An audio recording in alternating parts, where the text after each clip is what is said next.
Margarita, you have studied empathy for a very long time. You know more Yeah. about it than just about anybody I know. So help us understand whether someone like me is talking to you in terms of your ethnicity or in terms of your gender or in terms of our age difference or whatever. Mhm. How can we who are different in so many ways empathetically listen in a way that is not patronizing? Mhm. And it's what is true empathy Yeah. in whatever circumstance we're talking about when we're speaking to people who are not like us. Yeah. Empathy is an interesting topic because it's really about how, in its best sense, if you could have an embodied experience of what the other has had, right? It's the old saying of like walking in someone else's shoes. Like, what does it actually feel like? So much of this is not about logic and thinking, and I am going to reason my way into understanding how, what Marguerite's gone through. You actually have to feel it. You have your body has to feel it. You have to feel the whether it's the nervous excitement or the anxiety or that dread or whatever that is. And the experiences that I have are not unique. Well, there's some things that are like, gender specific, is just like because we have different bodies. But the other things in terms of fear or shame or humiliation or elation, it is, part of it is also being in touch with your own feelings and your own experience. And what I find are the people who are the least empathetic are the people who are most cut off from themselves. Hmm. So I think in order to be empathetic, to be open to other people's lived experiences, you actually have to acknowledge your own and say, wow, I've had difficult experiences. And so when people talk about it, you can have an open heart. Now, there's this whole thing about white centering, which happens, which is, it's sort of like it's the old joke, well, enough about you. Let's talk about me, right? And so the listening is about like not centering yourself as, the main character or the protagonist in this plot, because sorry, like you're just an extra, you're an observer. The story needs to be centered on the other person. Yes. And I don't think that has to do with ethnicity so much, or gender, as much as it is just human nature of like, but well, that was interesting, but can we talk about me again? And we're all prone to that. So there's a level of self-awareness that you need to have. There's all sorts of training, but I do think like one of the best ways to become empathetic is through literature, Ah. fiction, Hmm. right? Because the power of fiction, the power of a compelling story where you are with the protagonist and you are vicariously feeling what they're feeling, the tension, the whatever, that it's almost it's paper VR, it's paper virtual reality, and you're kind of going like, "Oh, I'm so invested in these characters and what they're going through." I so identify with what you're talking about. I Right? don't know if you read Where the Crawdads Sing, that about a girl growing up in the Outer Banks, something so far from my experience, and in reading that wonderful fiction of a girl who is kind of white trash, I got to experience feelings that I did not have myself. Mhm. And music certainly has been Yeah. that, where we hear from somebody's viewpoint, whether it's Buffy St. Marie for American Indians, this is my generation, or whether it is, a Joni Mitchell or a Joan Baez or even what a woman feels in relationships, whether it's Adele or Whitney Houston or, Janis Joplin, to, Yeah. to Or hear Beyonce. Yeah. and to absorb that changes us in some very definite way. Do you feel that? Oh, absolutely. So I think that the arts are overlooked in terms of empathy. Um, but just immersing yourself in fiction, and especially different authors. It's funny, I was looking at, so my husband and son, they have their definite Netflix profile, right? And I had my own, and what was it? Oh, something happened a month ago. 2020, it's sort of like dog years. It's kind of hard to keep track of the time. But there's something happened, in the political popular culture thing, and I can't remember what it was. Maybe it was the fires in California, but I needed comfort food, right? I needed comfort in that moment.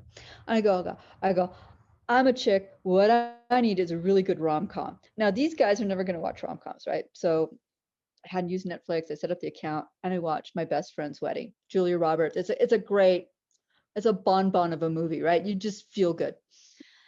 And so then the subsequent, because of that one data point and then a few others, my Netflix screen is radically different from theirs because it's full of women. You know, women-centered film, women comedians, movies directed by women, historical dramas with women. It was just like all those little icons, you know, the little like content movie things, all women. And I go like, because with them, it's sort of like it's you know, Jason Bourne and people shooting each other. And I'm going like, I just, I know you guys get off and like that your idea of relaxing is watching people kill each other. It's not mine. Well, but But that's it was just a, but it was a different filter, right? And so how it's do we very change our interesting. filters? If we go with your flow, because you know, when my wife and I have to agree on a movie, it has to be a chick flick, right? So I'm watching this Gloria Steinem movie or this movie 9 to 5, and she's cheering, and I look at this person who is normally, you know, very composed, and she's going wild, and I empathize through her feelings watching about women's liberation that she experienced that I did not. Hmm. So watching it with someone as opposed to parallel play of Yeah, you do your thing, I do my thing, and I never cross over, maybe yeah, one way that we can focus on. This is terrific. Let me yeah. move on to listening, Margarita, because this is a skill set that you have, and you gravitate towards people who do listen. Mhm. Um, but you also have had a lot of people who don't listen. So, so, so help us understand what is listening to you, how you recognize somebody who is listening, what can people do to improve their listening? How important is it? Just go with it. You know, whew, boy, listening, talk about listening as a muscle and listening as a skill. One, be fully present with the person. You gotta like really be there to hear what they have to say. Um, the other, and for men, it's hard because they're always thinking ahead and they always want to solve your problem. So when men and women are talking, men are thinking like, all right, I got to solve this problem. And and sometimes women are just thinking out loud. They just need someone to witness the thinking as they process it. And at the end of it, they have their own resolution. They're not actually asking you to fix it, but the guys always jump in to fix it. Or they explain something to you, and then you have to listen politely. 20 minutes later, thank you. Um, but being fully present. Um, the other technique that I find super helpful is having a social distraction. So some of the most interesting conversations can come while you're doing something with your hands, with someone, with another person. You're cooking together, driving. The classic, if you want to have an interesting conversation with your teen, go for a drive and then let whatever bubbles up. Because when we're face to face, it's very, the neuroscientists would say it's very limbic, right? It can feel very threatening if you're having face to face conversations. If you change your body positioning, um, then you can be open to having the conversation because it doesn't feel like a threat. It doesn't feel like a physiological threat because of your posture, right? So shoulder to shoulder, side by side, going for a walk, um, playing cards, you know, bullshitting with your friends over poker, things can come up. And then you have a natural pause. So if something's difficult, you can go back to whatever it is that you were doing, right? And it gives people room to process whatever's being said. But if you're just saying like, okay, Jeff, you and I are going to have a difficult conversation, you could feel like people bracing themselves because they don't know what's going to come. So I do find those sort of behavioral techniques help in Can we move aiding the the listening. social justice specifically now from the personal of Mhm. one-on-one with a friend or with a colleague to how do again, I hate these labels, but we have to deal with groups. So Yeah, white people have to want to listen in a certain way to Black people about Black Lives Matter. right. Right now, we've gone through a very difficult election in which ho- the Latino population has certain needs or certain feelings, and then there are gradations within that so that it's Mhm. not. But how do we listen to each other sociologically? How do men listen to women? How do men listen, whites listen to blacks? How Yeah. do us who are Anglos listen to Latinos? How do we Mhm. listen to the other person who is coming from a different identity in which it's not the personal aspect, but the sociological aspect? Right. One is to realize that whatever they're going to say is their truth. Okay. Um, you know, okay, as minorities, we manage white people's feelings all the time, and as women, we manage men's people's feelings all the time. So we're always very careful about what we're saying. We don't want to trigger you. We don't want to make you feel bad. Heaven forbid you should feel bad. Like we feel bad all the time, but who cares, right? But you guys, you can't ever feel bad. So part of it is you have to be responsible for your own emotions, Right. right? So if someone's talking about the history of slavery, you got to look at it and say, wow, that was brutal, because you know what? It was. Um, and sometimes and it's really, really hard now because I'm not interested in having a shaming, blaming conversation because that just shuts everything down. And and the thing is that both sides have gotten so triggered that it's hard to have, let's just, it's almost like marriage counseling. I mean, I look at this as sort of like this continuum. You have there have been injuries that have occurred. There is a history. You are in this bad place for very good reasons on both sides, right? And so it's sitting with that and saying, yeah, that really did happen. I think that the what's frustrating for communities of color and for women is the continual gaslighting of that thing that you experience. It didn't happen. We didn't do it. And you're going like, I have all this trauma and inherited trauma or first person trauma, and you're telling me that the thing I experienced, I didn't experience. That is so fundamentally disrespectful, and that is so at the core of not being heard, right? So you have to honor people's lived experiences. If they say that shit happened, it happened, right? Now, and and and whatever you have to process, you have to process. Maybe you have to go and do your own research and history to understand that, to get more context. But I think one of the big rubs right now is the systematic denial of what actually happened to people, because Mm, that's a form of erasure. That's a form of, um, I really don't see you. yes. And so when someone speaks their truth, you have to give them the respect as a person that that thing actually happened.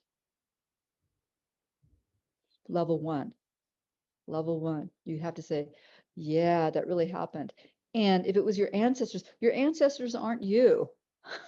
Like, you know, uh, um, Native American history, it's not like we were all angels. I mean, that's part of human history. If you dig back, you're going to find people did this to that. I mean, that's part of the human condition. So there aren't any saints. Um, and it's almost like this weird cosmic accounting of we're saying like, okay, who has suffered the most? There's lots of suffering. Some people have particularly suffered more than others. Starting today, what are you going to do differently about that? Mm, Right? Because we need to shift the conversation to one of reconciliation. What does restorative justice look like? What does reconciliation look like? I cannot erase the past. Can't. However, we do have control over what we want the future to look like. And we can drop the old story. We can just drop the old story and say, okay, we've been doing this systemic racism or redlining or whatever it is. Let's change it. It is actually within our, we're all grown-ups. Hey, we live in a democracy. We can just decide, like in Oregon, they decided to decriminalize drugs. It's like, it's 2020. We're done with that. We can say, we're done with that. It doesn't work for us anymore. It's like trying to put on your skinny pants. It's like, sorry, Jeff, those are like so 2010, you're never going to fit in them again. Go get yourself a new pair of pants. Or What, Margarita, right? It's like, let's get up to date. with COVID, I've gained 15 pounds and I don't even run on the scale anymore. So you got me. We all have our COVID Right. 15. So let's get ourselves up to date. And what is it that serves us now? That's great. What will serve us now? And if we start looking at it more as a design opportunity and say, what is the future we actually want to live in? What is the world we actually want to live in?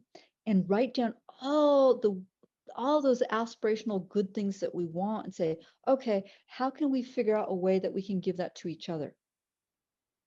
That's Because beautiful. we keep on going back to the past and saying, but you hurt me, you hurt me, you hurt me. And the guy's going like, I'm sorry, I'm sorry, I'm sorry. You get in this deadlock. Yeah. Yeah. Right? And at some point you have to just, yes, that happened. I think that when the Buddhists talk about how forgiveness isn't about so much the thing that you're doing for the other person, but for yourself, that it can be something that can free you. It doesn't deny what happened. We don't want the erasure or saying like that never happened. Mm. But even I, as a woman and as a Hispanic, I don't want to be carrying that burden around me. Do I really have to carry this sack around me in my entire life and talk about, oh, they discriminated me? Oh, I don't want to carry that. Can I take that backpack off, please, and just be myself? Yes. Can Yes. I just be myself?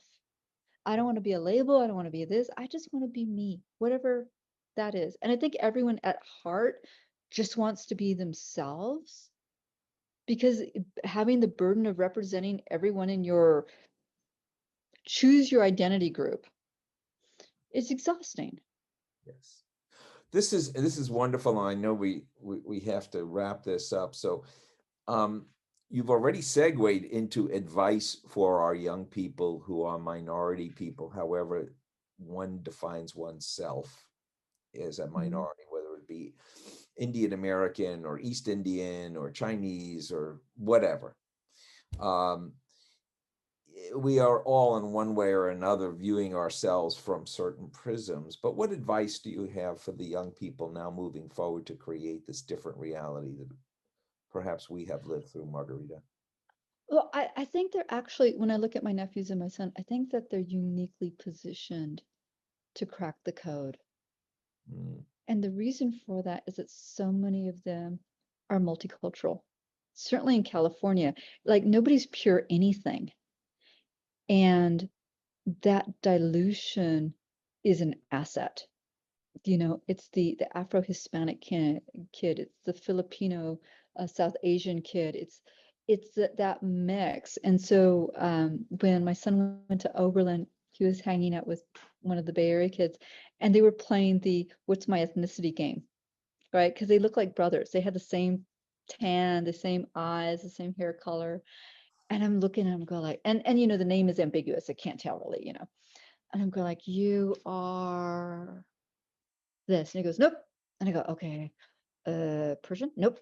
And it was funny because they're both going like, they're laughing. Could not, and then vice versa. And I go, well, what do you think Ben's ethnicity is? And he's playing the guessing game. Could not tell.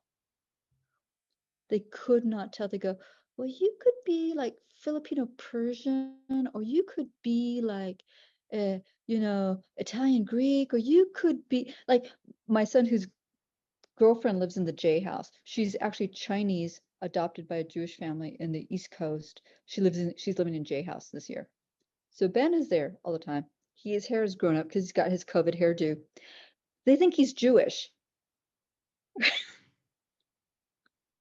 And he's like, he goes, Mom, I might convert because everybody thinks I'm Jewish. I go, so so the beauty of it is that you look at all these tan kids and you can't tell, you can't put them in a box. And they don't want to be in a box. And in fact, the fact that they get along together because they're all sharing stories about Right. how they're not in a box. That is such an And the- optimistic and so true. You know, I've been at San Francisco State since 1995, and I'm amazed at the multiplicity of exactly what you're talking about with all of the students that I have ever interacted with. And there is that diversity that is built into our Northern California culture.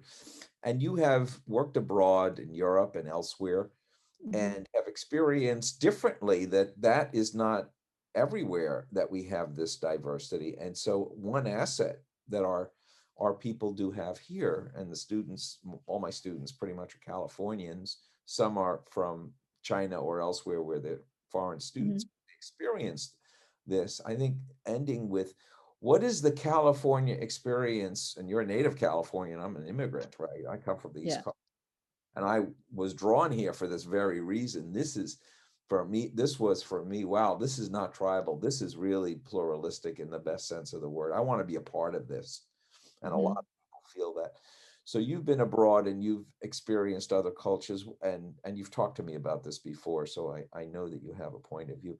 So what is this California-ness that we have developed that is now kind of a wonderful gold standard of pluralism, and particularly with yeah. the younger generation? How do you view that? I mean, multiculturalism is in the DNA of California. Gold Rush, you had men coming from all over the world, all at once. And they said, ooh, we got to learn how to work together. It was a really interesting period. If you look at the Gold Rush era, because it was this transition from Mexican to California Republic to US rule. So there was a period of time where it was a bit of a mashup of Mexican legal code system, US legal code system, and oh, we don't have some legal code in here in the middle. And everyone had to figure out, okay, we're going to have to figure out how to do this together because we're betwixt and between. And that I thought was very interesting to have at that point because that kind of created the sensibility of like, we're just going to figure things out on our own. And California was always like the frontier. So certainly for Spain and for Mexico, it was like this outpost. It's like way out there. And so California has always been independent of whatever power center is presumably is a part of. And I think what we have, what is it, the fifth largest economy in the world now? California. And you think about the natural assets and the human assets because we attract people who are driven, who are talented, and we say like, and because we're at the edge of things, new things happen here. And new things happen because I think, as you probably heard me say this before, we should all be hip hop artists because we're constantly remixing. We're taking a sample from here and beats from there. We're adding something else and creating something new. That to me is California. We're constantly remixing cultural IP, intellectual IP, and doing something new. And and all these people who came from elsewhere saying, I can't make my fortune back there because I'm like the second son or the people who had it made stayed where they had it made. The people who didn't have it made, they came to reinvent themselves, and we're all in on the joke. So here's the thing: California is quintessentially faking it until you make it. You come in and say, "So what's your name?" And Jeff, you may have been Jeff Saperstein on the East Coast, but then you come over and say, "Well, my name is Joe Morgan." I go, "Sure, you're sure your name is Joe Morgan? I have no idea. I don't really care. What's your name?" Oh, well, I used to be Margarita, but now I'm going to call myself Imelda. You know, Nobody cares because So we're beautiful. all That is so, here to start something new. yes. And the first thing that we're going to start that's new is us. That's beautifully stated. I love that. And young people are in the process of inventing themselves anyway. And this is a great Absolutely. place to do it. And you have been a person who has been immersed in innovation and ideas. So before we leave, one of the things that Tom Friedman, who is an East Coast person, but is an admirer of Silicon Valley, has said is Silicon Valley is where ideas are born and Washington, D.C. is where they die. Yeah. And I love that. because part of what you're talking about is not only are we looking at each other and saying you can reinvent yourself and create your own reality in coordination with others, not Mhm. isolate. You, Right. you can dream together, Mhm. you innovate together because new ideas come from hybrid thinking. We're not stuck, Mhm. and we give ideas a chance, and we give Absolutely. people a chance. And that to me has been some of the beauty of this. I mean, the fact that I have Margarita Cuis in my life is Mhm. a wonderful experience that I might not have had I stayed in New York. I certainly wouldn't have. That I would have been in my own little community and not had this opportunity. And so I think it's a great way to finish our conversation to say how wonderful that the people who are going to listen to this are those Californians, are those young people who can experience this and create their reality together. Absolutely. Absolutely. We have so many great origin stories and myths in California. We really do. And we could just go back to that catalog, to that playbook and say, oh, we have templates of success. We have templates of experimentation. We have templates for innovation. It's not it's not weird or scary. People do it all the time, and people fail all the time. And you know what? The world didn't end. You know, your world didn't end if you failed. Everyone's going like, oh yeah, okay. I would love to do. I'm going to probably do this exercise with my students of doing, your resume of failures, and I'll do mine. It'll be really long, Well, this has been great, Margarita. It's a really great long. gift. And thank you so much for doing this.